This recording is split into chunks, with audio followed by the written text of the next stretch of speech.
कोई मेरे से सवाल करे कि आप प्रधानमंत्री होते तो क्या करते, मुझे प्रधानमंत्री बनना नहीं है, चुनाव लड़ना नहीं है, पर एक आम आदमी की हैसियत से कोई मुझसे पूछे कि आप प्रधानमंत्री होते तो क्या करते, मैं प्रधानमंत्री होता तो केवल 3 काम करता, सिर्फ 3 काम। पहला काम, मैं भारत देश की शिक्षा को एक कर देता। चाहे उत्तर प्रदेश में पढ़ो, चाहे यूपी में पढ़ो, चाहे बिहार में पढ़ो, चाहे गुजरात में पढ़ो, चाहे राजस्थान में, चाहे पंजाब में, एक देश एक शिक्षा। नेता का बेटा भी वहीं पढ़ेगा और मजदूर का बेटा भी वहीं पढ़ेगा। ये शिक्षा, ये प्रधानमंत्री मैं होता तो मैं पहले देश की शिक्षा को एक करता। दूसरा, मैं सारे हॉस्पिटलों को तंदुरुस्त करूंगा पहले तो, कि पूरे देश में कोई बीमारी से ना मरे। हर क्षेत्र में, हर जिला में ऑक्सीजन बनने की सुविधा हो, हमें ऑक्सीजन की सप्लाई बाहर से ना करनी पड़े, हम ऑक्सीजन खुद बनाएंगे। हम देश में खुद जो जरूरत है, आवश्यकता है। और आपको बता दूं भैया, दुनिया में सबसे ज्यादा दवाई भारत में बनती है, सबसे ज्यादा टीका भारत में बनते हैं। यहां तक कि पोलियो का टीका भारत में बना, वर्तमान में कोरोना का टीका भारत में। हमारे देश में टैलेंट की कमी नहीं है, हम मुंह नहीं ताकते कि भैया तुम कोरोना का टीका हमें दे दो, तुम चूल्हे में जाओ, हम खुद बना लेंगे। भारत टैलेंटेड व्यक्ति है, भारत के अंदर टैलेंट की कमी नहीं है। हमने सारी दवाइयां बनाई। आज पहले वो होती थी ना, दाग दाग हो जाते तो उसका टीका लगता। आज बच्चों को जितने टीका लगते हैं उनमें 90% टीका भारतीय टीका है, और सबसे सस्ते हैं और उपयोगी हैं। हम भारतीय लोग ना दवाई भी खूब बनाते हैं, पर इलाज नहीं दे पा रहे हैं क्योंकि नीतियां खराब हैं। यदि मैं प्रधानमंत्री होता तो देश की चिकित्सा को एक करता, सबके लिए दवाई फ्री, सबके लिए इलाज फ्री, बीमारी से कोई ना मरे, अपनी मौत से मरे तो मरे, पर बीमारी से कोई ना मरे।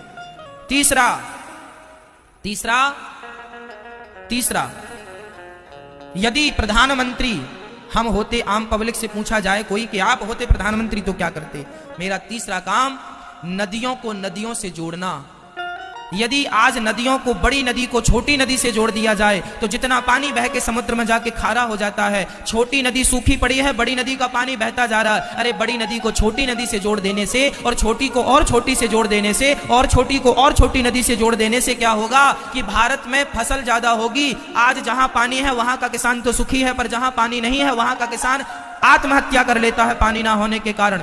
इसलिए यदि नदियों को नदियों से जोड़ दिया जाए तो लाखों किसानों का फायदा होगा, और जो पानी का लेवल नीचे चला गया, पानी का स्तर, वह पानी ऊपर आ जाएगा और पानी की समस्याएं खत्म हो जाएंगी और देश को पानी मिल जाएगा। आज हमारे भारत में बहुत सारे जिला ऐसे हैं जिसमें चेन्नई का नाम सबसे आगे है कि वो सूख गई है, 2000 फीट नीचे भी पानी नहीं है। कल को आपके शहर की बारी है जहां खोदने से पानी नहीं होगा। कल आपके पास पैसा बहुत होगा मेरी माँ, पानी नहीं होगा। आज 20 रुपए लीटर पानी बिकता है, और अच्छा पानी 50 रुपए लीटर बिकता है। वो दिन दूर नहीं जब 1000 रुपए लीटर पानी बिकेगा। यदि आज नहीं जागे, नदियों को नदियों से नहीं जोड़ा, पानी नहीं बचाया, तालाबों का संरक्षण नहीं किया, तो वो दिन दूर नहीं जब 1000 रुपए लीटर तुम पानी पियोगे और तुम्हारी औलाद तुम्हें गाली देगी कि हमारे देश के हमारे माँ बाप ने क्या किया, पानी तक नहीं बचाया। आने वाला भारत प्यासा रहेगा यदि आज नहीं जागे तो। इस जल संरक्षण के साथ साथ वृक्षों का संरक्षण, जंगलों का संरक्षण जरूरी है, ताकि हमें, आप बताइए, आपको बहुत पैसा चाहिए या शुद्ध हवा चाहिए? बोलो। कल को आपकी जान पर बन पड़ेगी तो पैसा काम नहीं आएगा। अभी कोरोना काल में सबके पैसे धरे के धरे रह गए, ऑक्सीजन भी नहीं मिली। ये पैसा सब कुछ नहीं है मेरी माँ, जिंदगी सब कुछ है, हवा सब कुछ है। इसलिए भारतीयों को शुद्ध हवा मिलनी चाहिए, और शुद्ध हवा तब मिलेगी जब जंगलों का संरक्षण होगा, जंगल बचेंगे, वृक्ष लगाए जाएंगे। रोड के नाम पे करोड़ों वृक्ष काटे जाते हैं, बताओ लगाए कितने जाते हैं? जल में वृक्ष भी आ गए, प्रकृति, चिकित्सा और शिक्षा। पहले हमें इनमें काम करना चाहिए, जरूरत है इन चीजों की। बताओ आज देश को इन 3 मुद्दों की जरूरत है कि नहीं? 3 कामों की जरूरत है कि नहीं? पर कोई भी सरकार अपनी सरकार बनाने के लिए इन 3 में से एक भी चीज ऐड नहीं करती। चाहिए ना कि ये चीजें हों, तब देश समृद्धवान बनेगा। आज इन्हीं चीजों पर तो अमेरिका ने काम किया है, तो आज वो संयुक्त राष्ट्र बन के बैठा है। आज इन्हीं चीजों में तो जापान ने काम किया है, तो वह सबसे पावरफुल बन के बैठा है।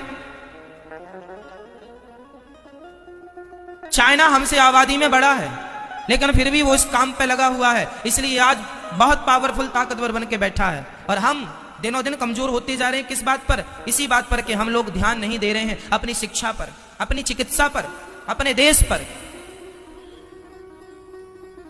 आज भारत में परिवारवाद है, परिवार, ये मेरा बेटा है तो यही नेता बनेगा यही देश चलाएगा, योग्य है तुम चूल्हे में जाओ, तुम योग्य हो तो हो, पर ये बेटा है हमारा इसलिए चलाएगा। भले भले वो बिल्कुल अनपढ़ है, भले उसको काखा गाखा का ज्ञान नहीं है, पर नेता है इसलिए। क्या करोगे अब? चलो हम तो आपको भागवत सुनाए। ये तो देश की बातें हैं मैया, ये तो मेरी चिंता है कि मेरा देश समृद्धवान बने। मैं चाहता हूं कि आप पढ़े लिखे हो, मैं चाहता हूं आपके घर भी कभी चूल्हा ना बुझे, मैं चाहता हूं कि आपके पास भी एक गाड़ी हो, मैं चाहता हूं कि भारत के मजदूर के पास भी कम से कम एक खुद का घर हो, खुद की गाड़ी हो, खुद के लिए बढ़िया पहनने के कपड़े हो, खुद शिक्षित हो। मैं ये चाहता हूं गरीब से गरीब आदमी शिक्षित हो। मेरा भारत तब समृद्धवान बनेगा जब 135 करोड़ लोग समृद्धवान बनेंगे। गरीबी बहुत देखी है माँ, बहुत गरीब है मेरा देश। आज भी लोगों के पास खाने को रोटियां नहीं है। कुछ लोगों के यहाँ कुत्ते बिस्किट खा रहे हैं और कुछ लोगों के यहाँ बच्चों को खाने को रोटियां नहीं है। बहुत दर्द आप लोगों में पता नहीं किस किस ने देखी गरीबी, मैंने बहुत नजदीक से देखी है, मैं बहुत करीब से जानता हूं गरीबी का दर्द क्या होता है। इसलिए मुझे चिंता रहती है कि कब मेरा देश, सबके घर में कब गाड़ी होगी, सबके घर में कब खुद का घर होगा, सबके घर की खुद की छाया, खुद का सब कुछ होगा, सब सुखी हो, समृद्धवान। सर्वे भवन्तु सुखिनः सर्वे सन्तु निरामया, सब सुखी रहें, सब निरोगी रहें।